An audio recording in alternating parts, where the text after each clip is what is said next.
വേറെ ഒരു നിവൃത്തിയില്ലാത്തോണ്ടാ ചേച്ചി കാശ് ചോദിച്ചത്. മക്കളുടെ ഫീസ് ആണെങ്കിൽ സ്കൂൾ ബസ്സിന്റെ 2 മാസത്തെ കൊടുക്കാറുണ്ട്.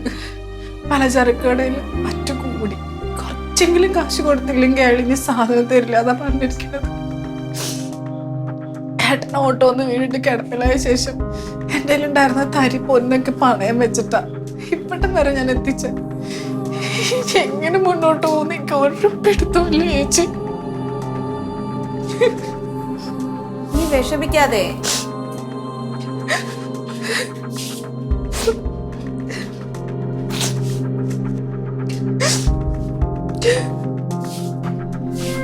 ഇത് വെച്ചേക്ക്.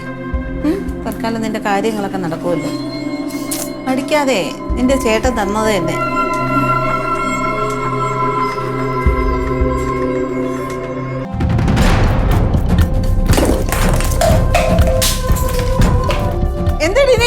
എന്താണ് നീ കാണിക്കേണ്ടത്?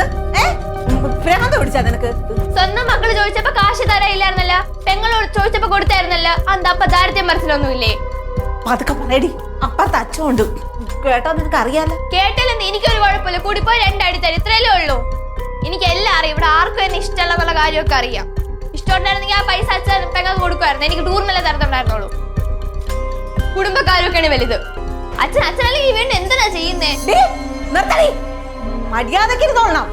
നിന്നെയൊക്കെ 2 പഠിപ്പിച്ച് വലുതാക്കാൻ വേണ്ടിയിട്ടല്ലേ അങ്ങനെ കഷ്ടപ്പെടുന്നത്? പഠിപ്പിക്കണ കണക്ക് ഇവിടെ ആരും ഒന്നും പറയണ്ട. മക്കളുണ്ടായ നിങ്ങൾ പഠിപ്പിക്കണം, നിങ്ങളുടെ കടമയാണ്. ശ്രീ, നിന്നോടാണ് പറഞ്ഞത് മിണ്ടാതിരിക്കാൻ. എന്റെ വാ അടപ്പിക്ക് ആരും നോക്കണ്ട. അച്ഛനിപ്പോ കാണുന്നതന്നെ ഈ പുച്ഛമാണ്.